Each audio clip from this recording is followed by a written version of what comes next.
Welcome to the Geek Homeworld. I am your host, Ed, aka SavageTechman. We talk sci-fi, TV, movies, superheroes, and all from a geek perspective. You can find us on Blogger, Google+, Twitter, Facebook, YouTube. We're everywhere. Join the Geek Homeworld.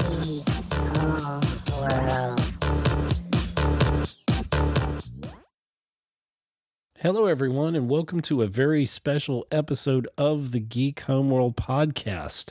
And this is an episode you've probably been looking for, but there were certain films we had to see before we got to it. So first off, I'm your host, Ed Ciucevich, and joining me once again is the very accomplished Scott Schreiber. Hey, happy to be back here, especially for this episode, the best of 2019 films. Yes. Now I'm going to preface.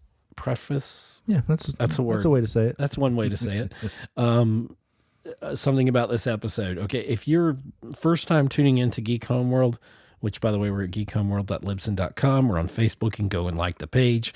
And we're on Twitter at Geek Homeworld. And we want to hear your feedback. Anyway, but if you're also the first time listening or a long time listener of the podcast here, thank you first off. Secondly, this list is going to be a little bit different. If you're coming into this thinking this is going to be completely sci-fi, geek fantasy, I know we're the Geek Homeworld, but I want to warn you, my tastes have evolved a little bit. And I may be partially to blame for that. This is our consensus. This is our consensus top 10. A little more artsy, a little less sci-fi and comic book, but still the best of film, and I think it could still be considered geeky, Yeah. There's certain aspects that can be, and so I just want you not to be worried. Down the road, I plan to come out with a top 10 totally geek, sci-fi related, Yeah, where you may see stuff like Endgame or, or Spider-Man or something what like else? Shazam Rise or of something, Shazam. maybe, That was a good one, yeah. Possibly. So I will be doing one of those episodes soon. And so I don't want you to be alarmed by some of the titles you see in here, and you're like, okay, what does that have to do with the Geek Homeworld? It's not with your brand. So no, and there's also some on this list that I wanted to make sure that we both had equal say here, right? And by saying that, I mean I wanted us to both have seen the films. There are a few films that are in my personal top 10 that I pushed off to the side because Ed has not seen them yet, like The Farewell or Uncut Gems or what was the other one, Knives Out. Right. Who watched films I thought were fantastic, but I want if Ed hasn't seen it, then I don't think it's that's not fair for us to talk about it. Exactly. Yeah, and I agree with that point. And also, my taste have evolved, I think, and it's not just your influence, but I think with age a little bit. Sure, okay, Boomer, it's a okay Generation X or whatever, or as what they call the CMTV generation. But anyway, so don't be alarmed.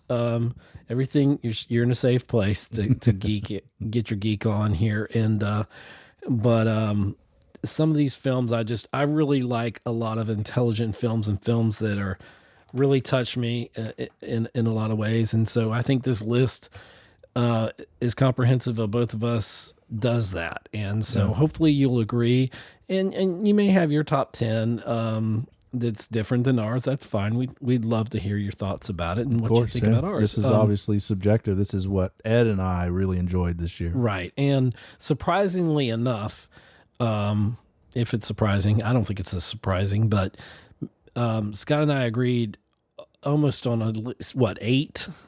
Most of them, yeah. And had I seen some of those other ones, they could have had a chance. And the three that I had that are in my top 10 that you hadn't seen, in fact, I think the three that we replaced them with were right outside my top 10. And they were, I'm like, where are these three at? And let's dive right in. And so at number 10, we're going to work from number 10 all the way to number 1, obviously.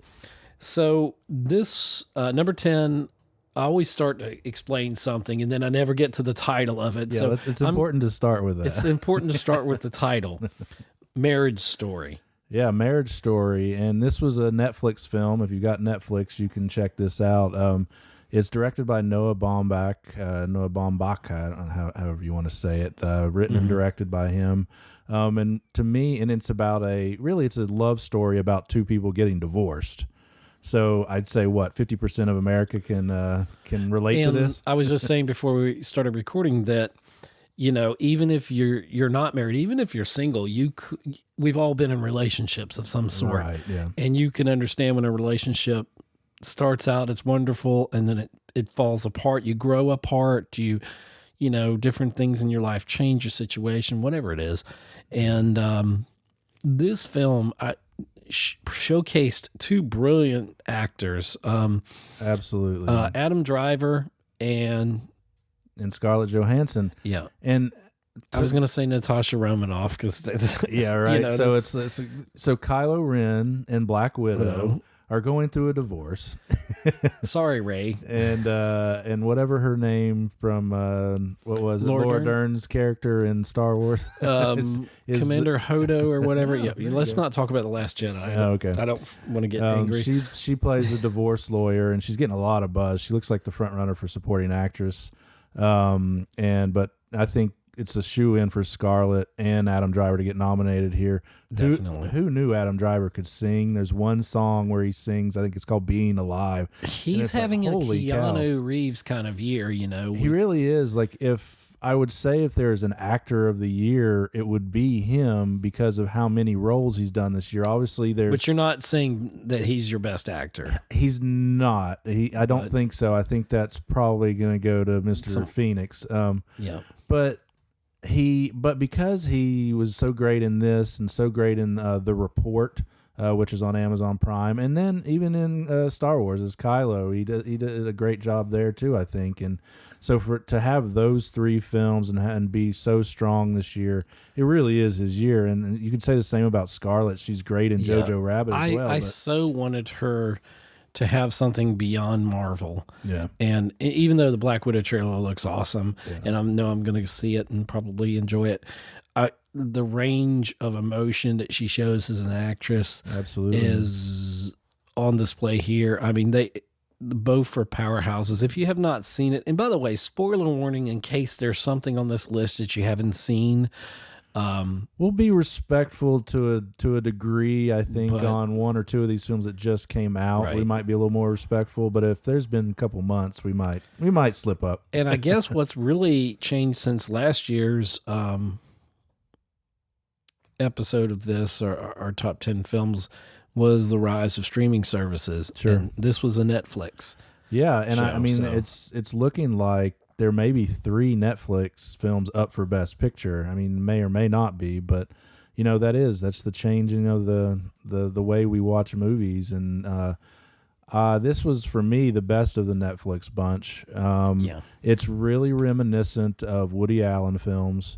Say what you will about his personal life, he was an amazing director, where he would set up the camera and let the actors do their thing and walk in and out of the shot. There's a lot of scenes where they go in another room and you don't even see them, and the camera stays stationary. So it just lets them, talk back and forth and really gives it, the camera's not the focus, it's the acting.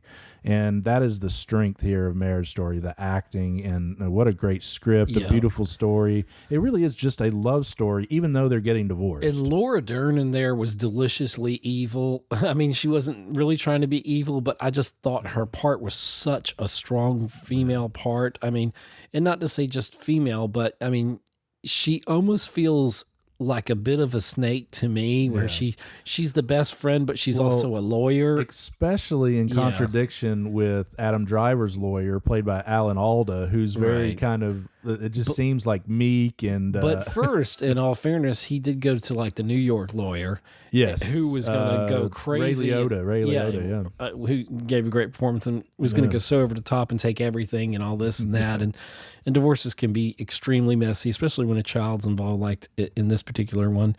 But Adam Driver ends up going the nice, no, we can work it out kind of thing. Yeah. And this is a story of a woman who, told from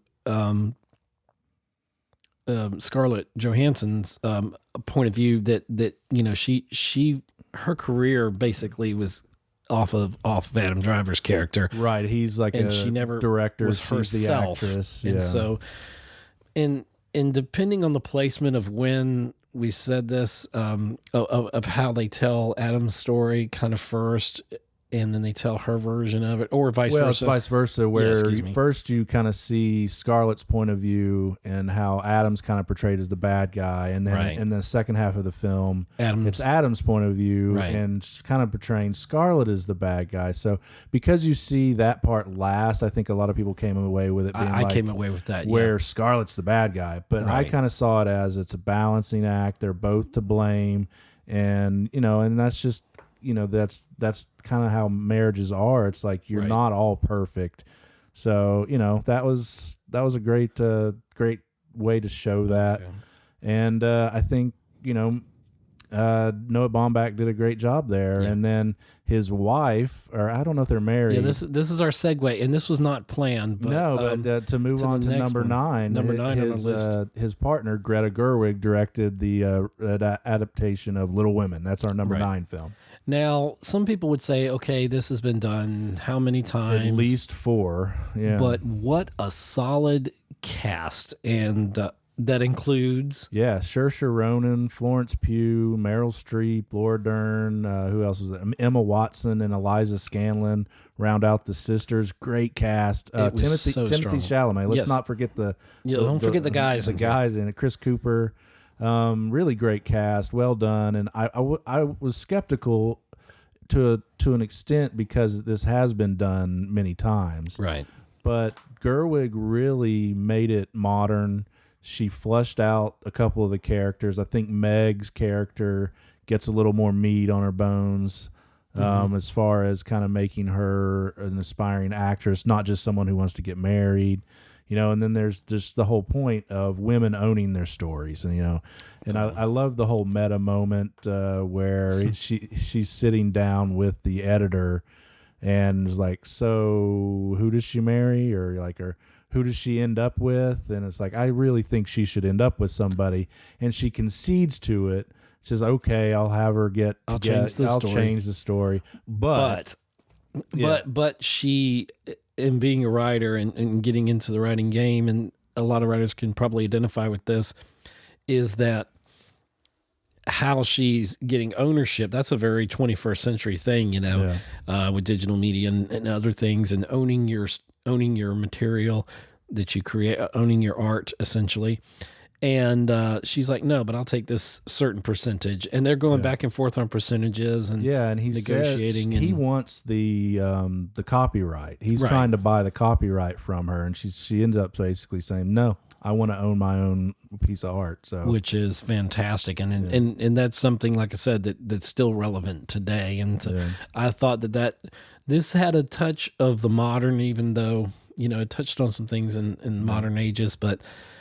It was such a stellar cast. I was just blown away by how well this film did. And obviously it did enough for me to want it in the top 10, and you obviously.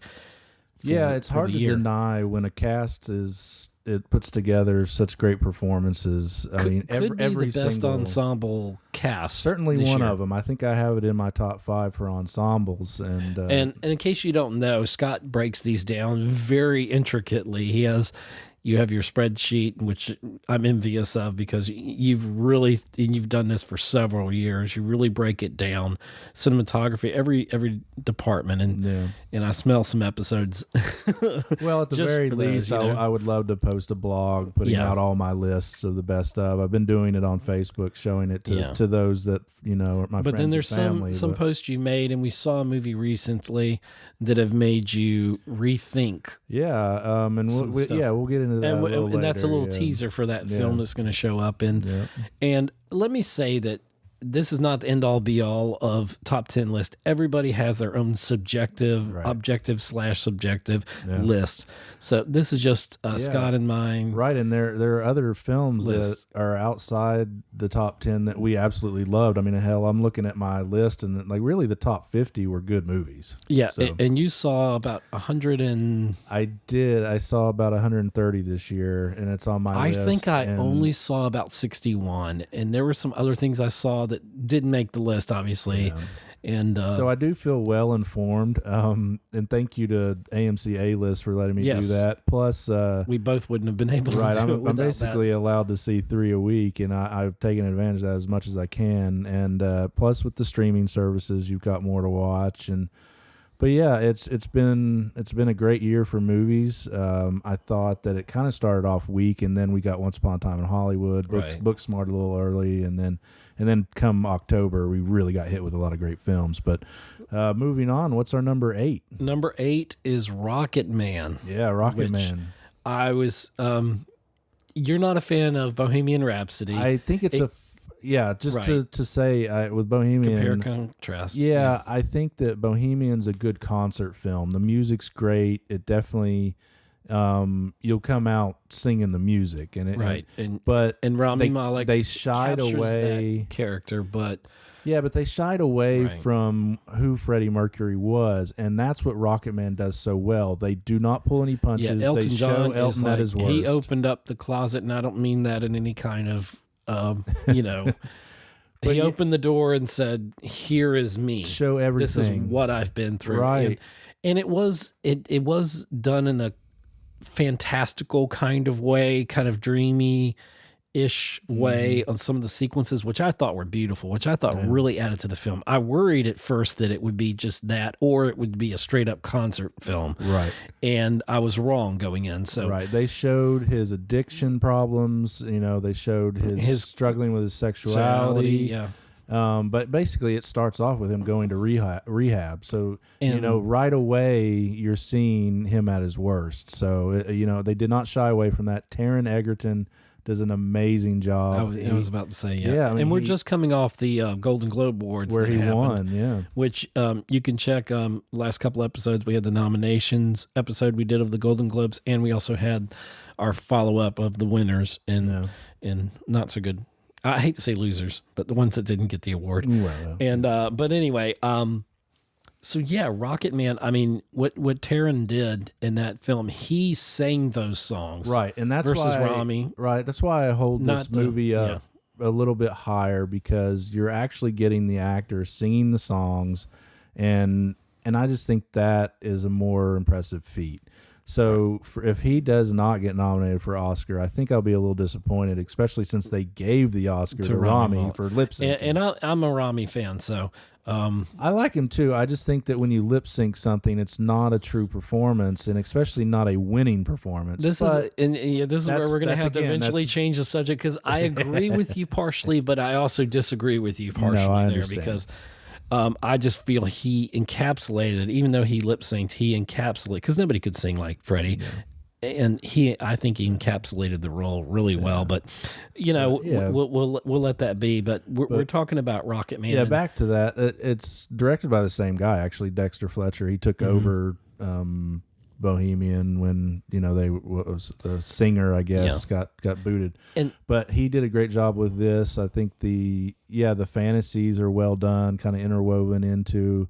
The songs are a little out of order, but I think it's fine because it tells. He uses it to tell the story well. And the music's great. They use a lot of his stuff, not just the hits. They use some obscure stuff. They wrote a new one, I'm Gonna Love Me Again, which won an award. Yeah, won Golden Globe for Best Song. So it looks like it's the front runner for the Oscar for Best Song, which is cool. And I'm fine. I'm totally fine with that.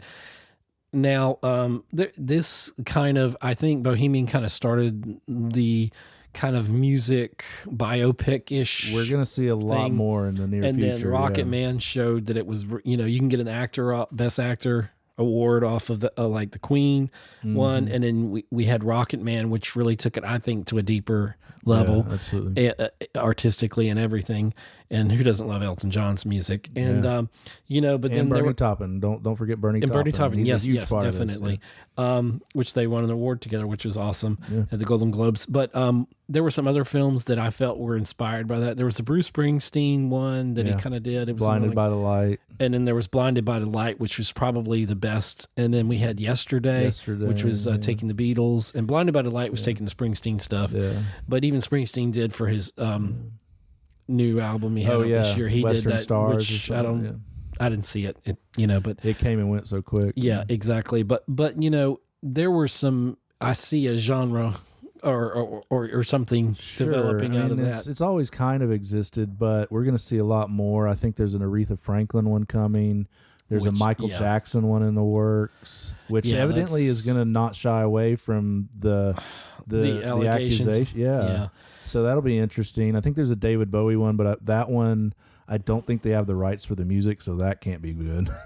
Yeah, I would be interested to see a Bowie one. Of course, I'm a Michael Jackson fan, and it's not say this is and I'm not going to de-evolve. I don't know if that's a word, but I'm not going to go into a tangent I'm going to do it real quick, but there's a thing between the artist and the artistry, and I'm a fan of the artistry. And the creation, the moonwalk, the dancing, how he made the music, all that stuff. Mm-hmm. So, when we start seeing films like that, that's a little sidebar there. Yeah. And I'm going to get off that sidebar. I want to talk about a childhood memory, and this next film, biopic, essentially. Another biopic, and this is A Beautiful Day in the Neighborhood, number 7 on our list of our top 10 films of 2019. And this film, I grew up with Mr. Rogers watching the show. Absolutely, same here. Tom Hanks, we found out, was somehow related to him, and of course played him this year, I think, brilliantly. He did. He really got the movements down, his hand gestures, and he did such a great job. I love how the film opened and how it transitioned with showing the little, I don't know what you call it, dioramas. I'm not sure if that's what you call them. Well, the little sets. Yeah. Sets I love that storytelling that way. The director, Mariel Heller, did a great job of infusing that, where she took the sets of the old show and just kind of incorporated them into the style of the film. Mm-hmm. And there's even a moment where the main character, Matthew Reeves, plays the reporter who's tasked with saddled with the task to interview Mr. Rogers. Right. And he's more of an investigative reporter. He wants to kind of dig deep and kind of maybe even make him look bad is kind of his idea. And I love the tagline with his girlfriend. She said, "Please don't ruin my childhood." Yeah. and there was just so much. If a film had heart this year, this film had a lot of heart. And it just, Fred Rogers was really like that. He was almost too good to be true. I mean, I don't feel like we even deserved someone like that in this world. We need more people like that. And and Tom Hanks so captured the honesty and Mr. Rogers was a man of faith, but he accepted all types of people, and so he's very inclusive. He just wanted people. He wanted to show kids that they could deal with hard subjects. And because nobody ever talks down, they talk down the children or used to. And Mr. Rogers talked at their level to help them understand. Well, and that's what this film does so well. It gets that message across of how to deal with your negative thoughts. Right. You can hit a key, boom, on the key, the famous thing. And like that scene in it, like right after he does his show, and this is at the very end. Yeah. And then the lights are kind of slowly going down in the studio, turning off, and he just goes to the piano and he starts playing this beautiful melody. And then all of a sudden in the middle, he just plays those hard chords. He just stops because he had a moment of negativity in his brain. And even if someone that's so positive like that can experience depression. Right. Is kind of the point. He was not a saint. He was not, and he never claimed to be or anything like that. But then he goes back, he takes that pause after he has that outburst on the piano. That's how he controlled his anger, or disappointment. And then he just goes back to playing the beautiful melody, and the lights all. And that's the point. It's like find a way to deal with it, and then move constructively on. And move on, and don't hide from your problems. You got to face them on. And so that's number 7, A Beautiful Day in the Neighborhood. The next one And as we get even closer in this top 5, a few things jumbled around a little bit, but that we're more on a consensus even for this. But at number 6, we have Once Upon a Time in Hollywood. I almost said in the neighborhood. In the neighborhood. What did I say? Once Upon a Time in Hollywood. I didn't realize those are together. Yeah, this is the 9th film from Quentin Tarantino. If you want to believe that he's retiring, I am after officially 10. The bandwagon pulled up to my house, and Scott got me on that bandwagon there. So I am on the bandwagon of. Well, you've been a Tarantino fan. I've liked some Tarantino here and there. Yeah. Mainly anything with Samuel Jackson, which is most. I had to show you Reservoir Dogs not too long ago. Yeah. And I mean, some of these I've probably seen parts of, but never been like a massive fan or a major fan. Yeah. This film had a lot of heart, and I love the buddy duo kind of thing. You know, you have the star, and then you have, and us both being in the film industry, of course, it spoke to both of us on that level. Yes, with Leonardo DiCaprio and Brad Pitt's characters, I believe it's Rick Dalton and Cliff Booth. I really do think they and Tarantino have created this classic duo, much like Butch Cassidy and the Sundance Kid. Right. I know I've probably said that before on the podcast, but they really have. It's like it's this duo that'll live forever in film history. And I do believe Brad Pitt is going to win his first acting Oscar for this role, and as he was so good in this, and he's really the glue of the film. And Brad Pitt was as great as Leo was in that film. I always said throughout the year on the podcast, I've said that I liked his performance just a little bit better. Yeah, I mean that, and the scene, the acid trip scene at the end, and oh my gosh, is so great with the break-in in the house, and oh my gosh, obviously that is crazy. Tarantino doing his revisionist history as he did with, say, Inglourious Bastards, where they kill Hitler, and or Django even is kind of revisionist. It's kind of. But it works here. It's like he wants to give kind of a more palatable ending instead of Sharon Tate, a pregnant woman, getting murdered. Right. We get to see a different version of this where she survives. And I would say on that note, Margot Robbie does do a great job. She doesn't have quite enough screen time. Pretty fantastic every time she's on screen. But as Tarantino said at the Golden Globes, like she exudes goodness, and especially in this role, and how important that was as Sharon Tate. Yes. But for me, it is the best ensemble cast of the year. You have so many great performances. I mean, you've even got Bruce Dern shows up there. Like, just the Al Pacino's in it for a second. And this felt like it could have had the length of, which there is, I think, a 3-hour cut. Well, it could have had the length of Irishman. Even the theatrical is just under 3. I think it's just under 3 hours, but it didn't feel like it. Right. Not like the Irishman felt like 12 hours. It did feel like 12 hours. It's brilliant, but like 12 hours of my life. Right. But yeah, that's the testament to the power that Tarantino has, in that, you can have a long one, but if it's paced correctly and it's paced well and the story's interesting, then it doesn't feel that long.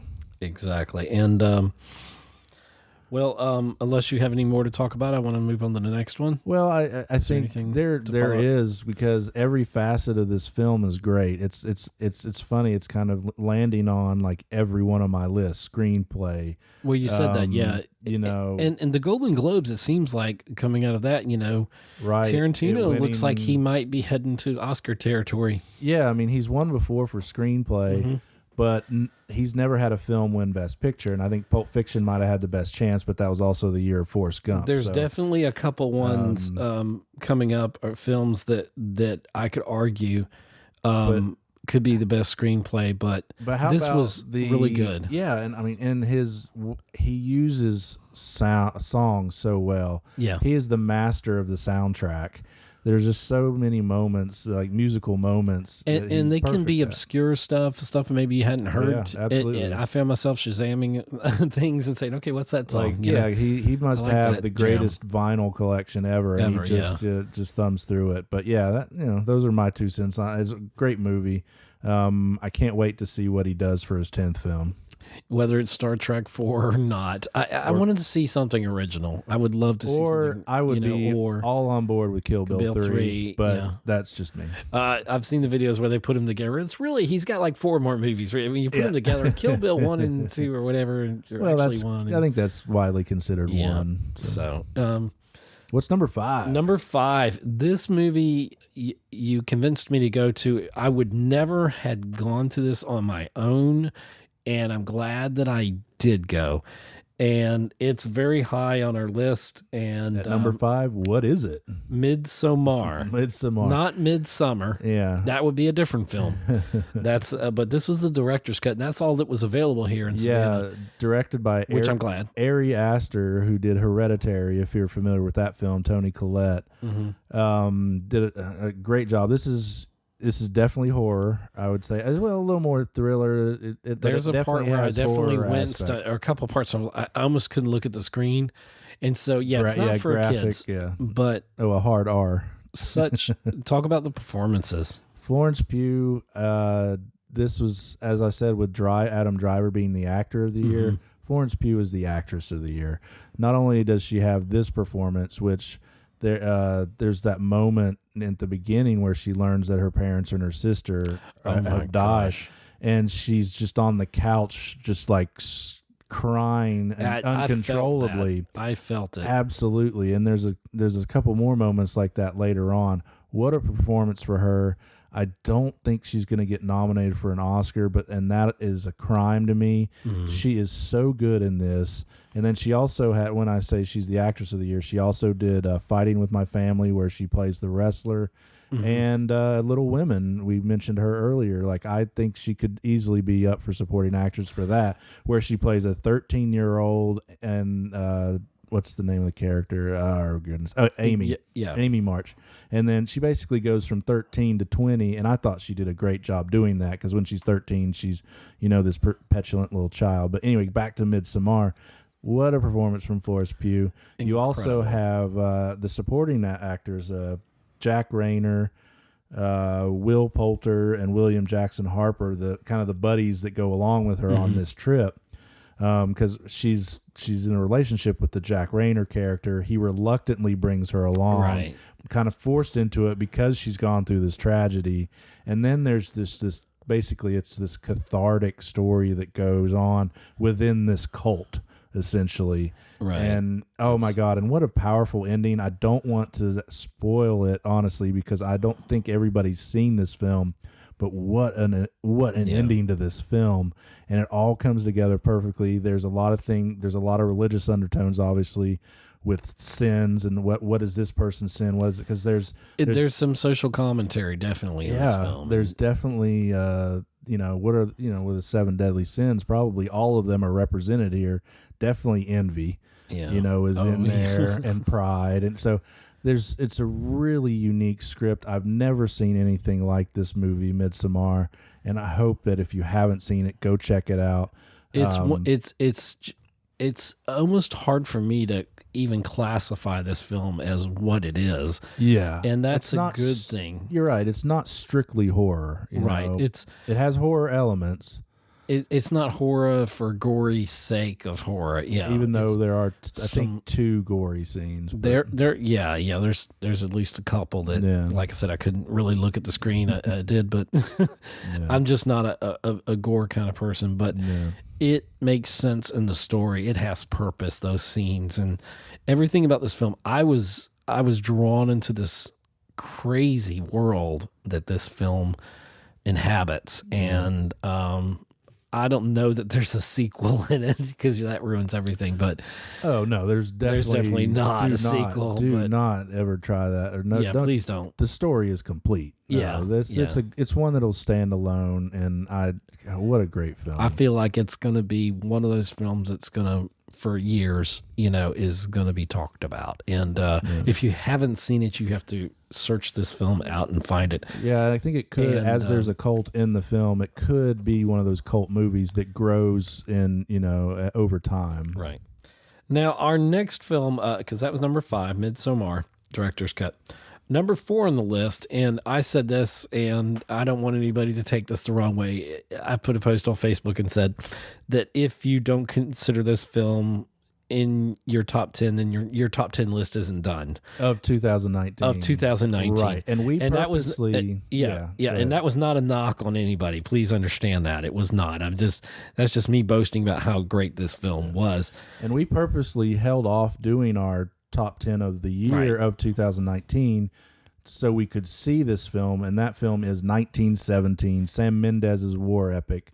Holy cow, I'm glad we waited, because technically it was released, had a Christmas release.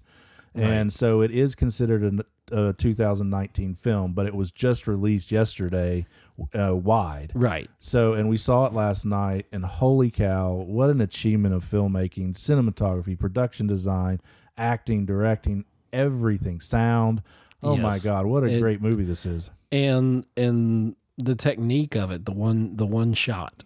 Right. So this essentially is, it's presented as a single tracking shot. So it's like for 2 hours, it's supposed to look like it's one continuous shot. Very similar of what Birdman did, but I think this is more intriguing than Birdman, because Birdman was just kind of, it was on this set of a play or whatever, while this is in a war. This is on the front lines of a war, of World War I. And you feel it. I mean, it's up there with some of the great war movies. And by the way, let me say, we're trying our best on this particular one, since it just came out of the recording of this, to wide release, even though it is technically a 2019 film. So this does classify as a 2019 film. Even if it just came into wide release in 2020, this is a 2019 film. You can't dispute that it is. No, but it will go down in history as some people have not seen it, so film. we're gonna be very general about this particular film. Steer away from spoilers, because we do not want to spoil it for you. But you must see 1917. There is one scene in there that I know 5, 10, 20, 30 years from now is going to be one of those montages you see at the Oscars when they show montages of great films, and you look at that and you go, oh, that's Lawrence of Arabia. Oh, that's something from Hitchcock. You even see it in the trailer. I mean, it's that important of a shot where he's running through the front lines. Right. And, oh my God, how powerful! And that was done for real. I mean, there's some points where you think that they might have taken a second take, and no, it's one shot. Right. And think about the how hard that is as an actor to be like, okay, this is an 8 to 10 minute long take.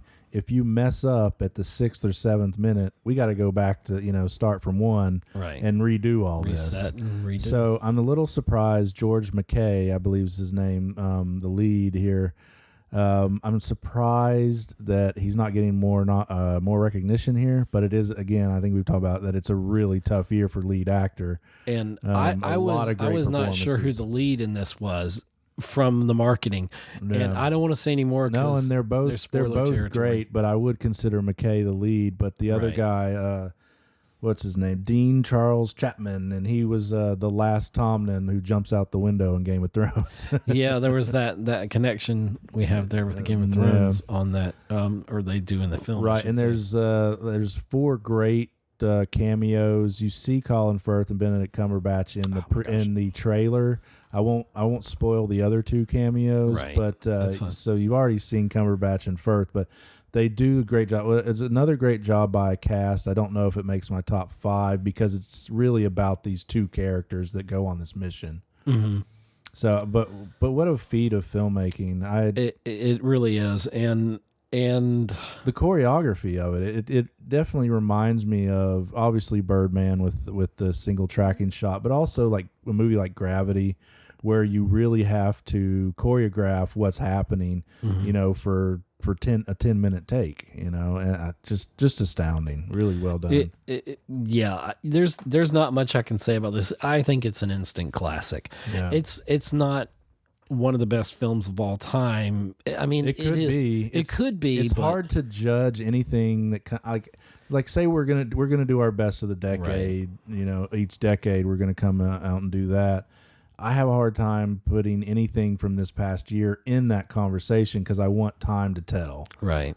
So, but it does look like it's one of the front runners. That the Oscar nominations haven't come out, but because Golden Globes, Sam Mendes got director. He won Best Director, and it won Best Picture Drama. So it certainly is one of the front runners heading into the Oscars. And decidedly wonderfully so. Yeah, absolutely. Most I think deservedly. it's a foregone conclusion that it will win cinematography. So. Speaking of foregone conclusions, when I saw the next film on our list, which is our number 3, I said this is going to be in my top 10. It blew me away. And from the marketing of this, and it could have gone many different ways, but the title of it, because I'm doing that, I'm prefacing it without telling you. Number 3 for 2019 Geek Homeworld on our list is Joker. And that shouldn't surprise anybody. No, it's maybe surprised that we don't have it higher, but you'll see why. You'll see why in a minute. Yeah. But it really is a brilliant piece of art. Not only does it take this, there's the great acting, great score. What a great score, haunting score, great cinematography. But the screenplay is pretty impressive too. When you can take a comic book character, give him an origin story, which we've really not ever gotten one for Joker, right, in film, and and even in the comics to an extent, and to also have such social commentary about it with the treatment of the mentally ill, with society's flaws and how we deal with that. We have a whole episode on Geek Homeworld podcast. I suggest you search it out there on the website and or wherever you listen to your podcast at. And specifically on Joker. Yeah. I think we called it Joker Triumphant or something like that as an episode. But yeah, it speaks. This film speaks so much, and Joaquin literally transformed himself physically to do this role. And is he better Joker? That doesn't matter. He's a different type of Joker, right? And as I feel like Ledger's character was more embracing the chaos, and this is more about how he got to that. This is one man who everything that's built into our society, from mental health and the health system and all this, how everything systematically fails this guy.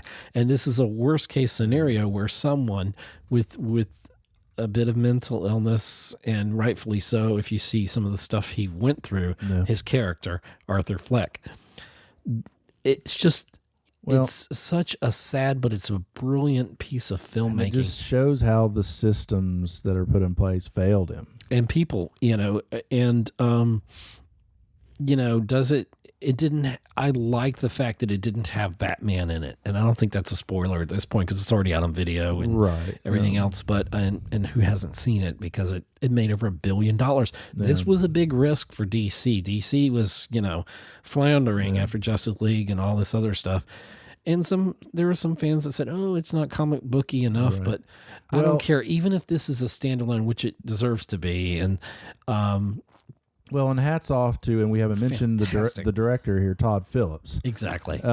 Especially since he is known for the Hangover trilogy and kind of sophomore comedies. He took the helm of this and made it into art. A total piece of art. It's a masterpiece of filmmaking. It's up there with it's up there to me with films like Logan, The Dark Knight, that transcended that medium of comic book films. And it's really just a powerful piece of cinema. And Joaquin Phoenix, I think, we both probably think has been a lock for months for winning. An Oscar. Absolutely. I think he certainly should. I think the only person that might dethrone him would be Adam Driver for Marriage Story, but just because it's a little more recent for voters. But with Joaquin winning at the Golden Globes, I think it is a great sign. And it won for original score as well. So I think if there are two awards that Joker comes away with at the Oscars, it is for Best Actor and it is for Best Original Score. And anybody else winning but Joaquin Phoenix, for me, would be a disappointment. in I my heart of hearts. agree. I mean, I would still probably like the winner. Other winners, I mean, I think Driver is deserving. I think DiCaprio is great, but I think he's probably not, up there at the top. So to me, it's between Phoenix and Driver as far as who I think. And I hope people haven't forgotten this film. I don't think they have. I don't think they have either. With the release of it on like Blu-ray, DVD, and streaming and all that, I think it puts it right. And that was strategically done, so it puts it back in the Oscar, people's minds. No, I certainly think he's the front runner. I would be surprised if he didn't win.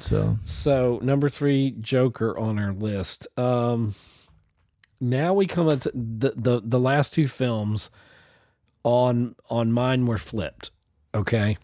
But it was one of the hardest decisions I've ever had to make because both of these films are brilliant. One is the best comedy of the year, and I'm shocked why I'm laughing at it. Right. But it's good. You can call this 1A and 1B. Really, I have a hard time saying which is number 1 and which is number 2 as well. But the consensus here, we did both have them at 1 and 2. Right. So they were just they were just flipped. But, and you conceded to me here, which I appreciate. I did some concessions here too. You did. So our number 2 film of the year is Parasite. Parasite is what a brilliant film, directed by Bong Joon-ho. He if y'all are familiar with maybe Snowpiercer might be the film that other people in America at least are familiar with. He also what did he do? I think The Host maybe Okja on Netflix. But anyway, he's a great filmmaker from I believe South Korea. And boy, did he knock it out of the park with this. I'm jokingly saying this next phrase, okay? I will fight you if you don't give this best original screenplay. Yeah, absolutely. And I know there's some other possibilities of who could get that for the Oscars. The Academy tends to like Tarantino, and Tarantino did win screenplay at the Golden Globes. It's a good screenplay. It's a great film. But I agree. My top original screenplay is Parasite. And this film surprised me. At first I said this feels like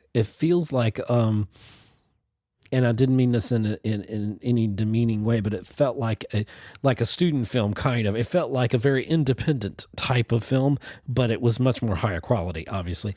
Yeah, and the look of it, the production design is gorgeous. There's a whole nother level to this film when I thought it got to a certain part, and I'm trying not to be too spoilery with this because I don't think enough people, and this is the injustice, and I think I know you agree with me on this, that a lot of people in America were like, okay, I don't want to read my film. Right. Let me tell you, I'm not one of those that like to read my film either. Yeah. But if I watch Doctor Who or something, I've got to put on subtitles, okay?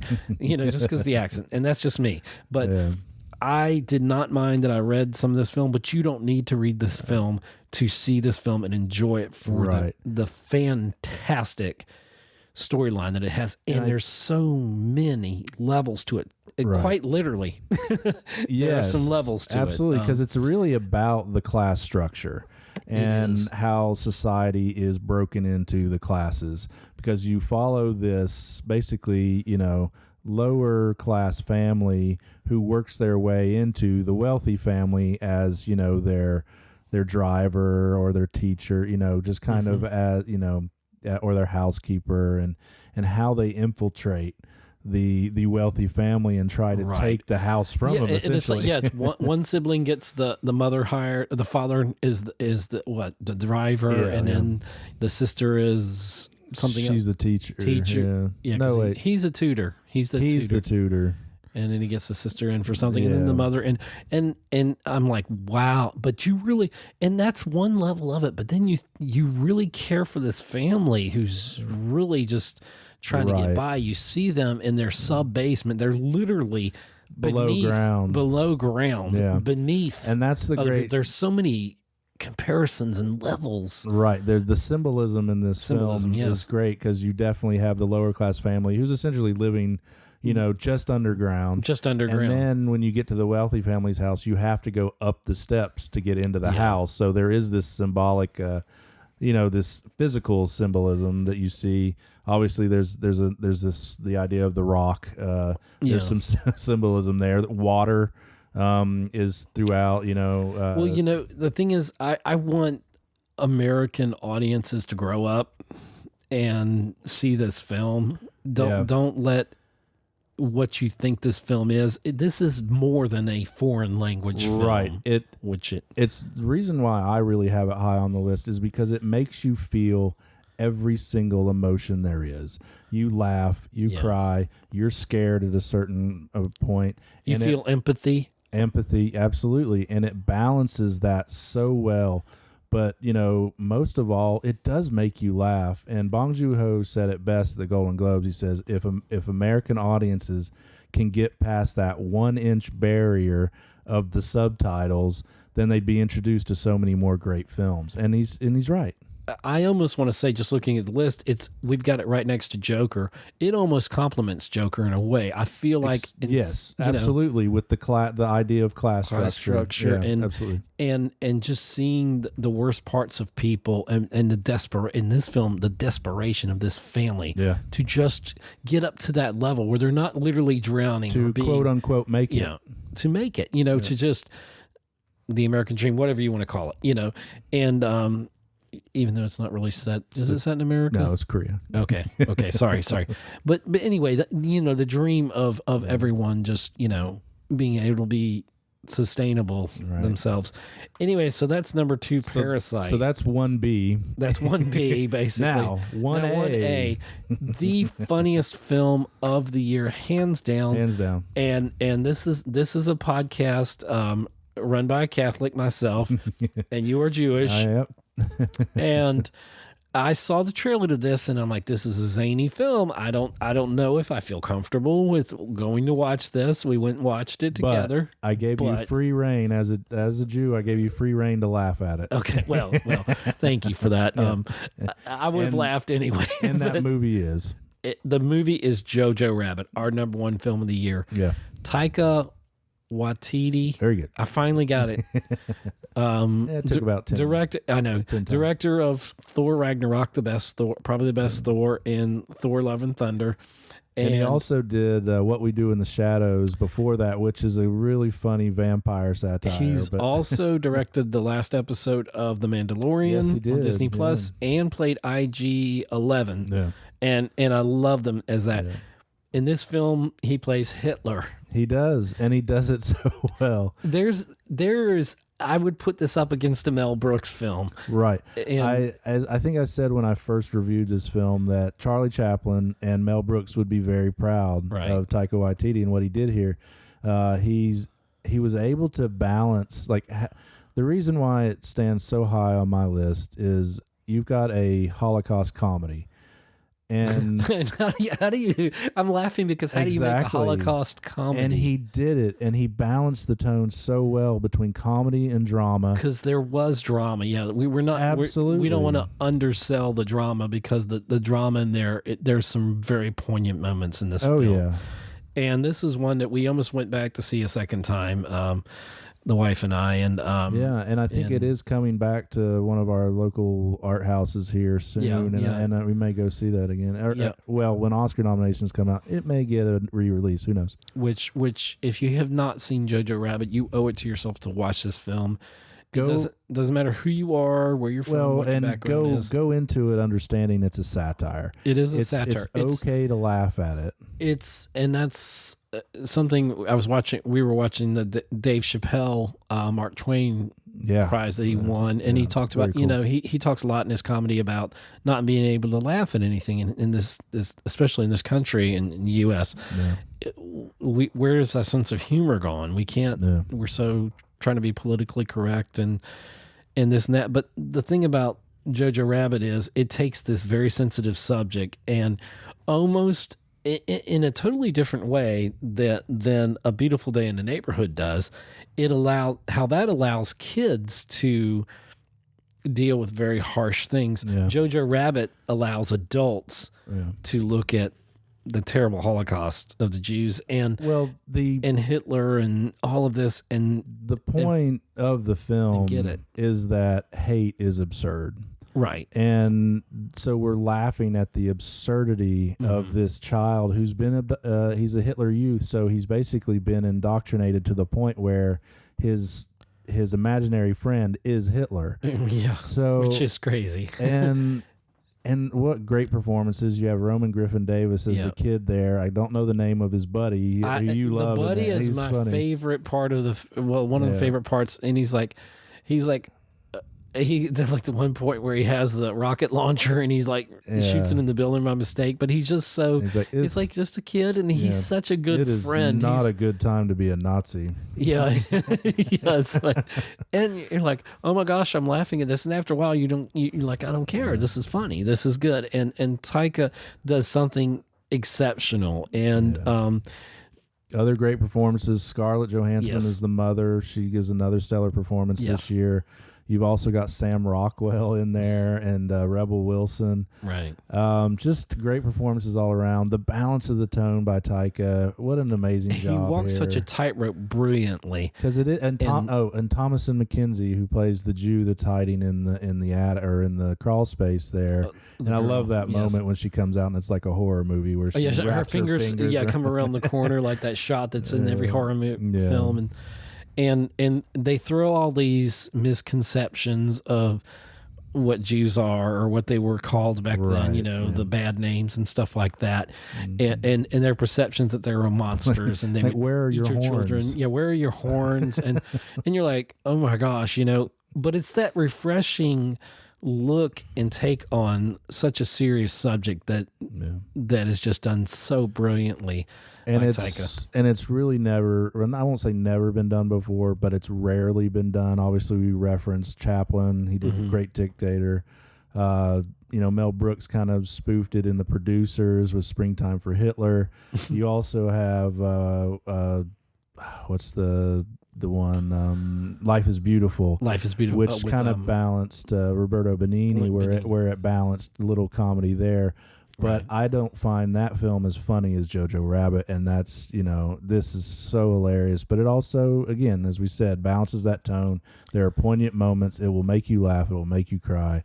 And very fitting, I think, here as our number one film of the year. So I have to say, as we wrap this episode up, there's no Avengers Endgame in this.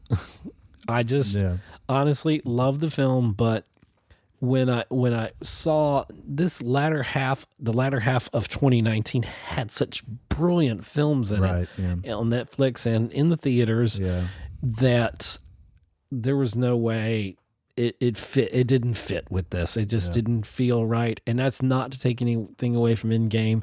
If you're a longtime listener of the podcast, just understand it. These are our personal opinions of what everybody's list is subjective. And you're going to do a list of the I'm gonna come out with the sci-fi geeky movies. ones, and it's gonna be just that. It's gonna be centrally focused on that. But for our overall films of 2019, I stand by all these films. I was moved by these films. These films dealt with a lot of serious issues, and some of them did it with humor. Some of them did it with horror, believe it or not. Some were event movies like 1917, epic and its scale. Some were like A Beautiful Day in the Neighborhood that was quiet. 1917 was loud. It was, but different voices, different tones. It all came together, and I hope you've enjoyed our top 10. And just to recap, in case you just tuned in or you just skipped to the end, Number 10, Marriage Story. Number 9, Little Women. Number 8, Rocket Man. Number 7, A Beautiful Day in the Neighborhood. Number 6, Once Upon a Time in Hollywood. Number 5, Midsommar, Director's Cut. Number 4, 1917. Number 3, Joker. Number 2, Parasite. And number 1, or 1.1, 1A and 1D. Number 1, Jojo Rabbit. And so let us know at Geek Homeworld what your favorites were. And Any final thoughts? Yeah, and keep an eye out. I believe we're going to do a worst of as well. We're not. We're probably only going to do a top 5. I don't know if we'll call it worst. We'll call it something. Yeah. Yeah, just the least of 2019. Yeah, and there were a lot of honorable mentions that almost made the top 10, and we explained all that. But anyway, so keep an eye out for the worst of. Keep an eye out for Oscar nominations come on Monday. Ones. Yeah. Oh yeah. So we're going to do a show when the Oscar nominations come out. Keep an eye out for that. Because we're recording this on Friday, January 10th, just for posterity's sake, so you get where we're coming from. And then also we're going to be doing our 100 years of film, best of the decades. We are going to tackle in 2020 100, by decade. And we've got a list all the way back to the 1920s. So absolutely. In 2020, you're going to get everything, and they're going to be separate episodes, so they'll be more digestible. And so that's it. So we're going to wrap up this episode. Thank you for listening. geekhomeworld.libsyn.com. We're on Anchor. We're on Spotify. Anywhere that you can find podcasts, you will find the Geek Homeworld podcast. We're on Twitter at Geek Homeworld. I'm Ed Ciucevich, and I want to thank once again Scott Schreiber for joining me on this episode of the Top 10 Films. Yeah, my pleasure, Ed. Pleasure to do it. Thank you. All right. Later, y'all. Thanks for listening to another episode of the Geek Homeworld with your host, SavageTechman. You can find us on Libsyn, Google+.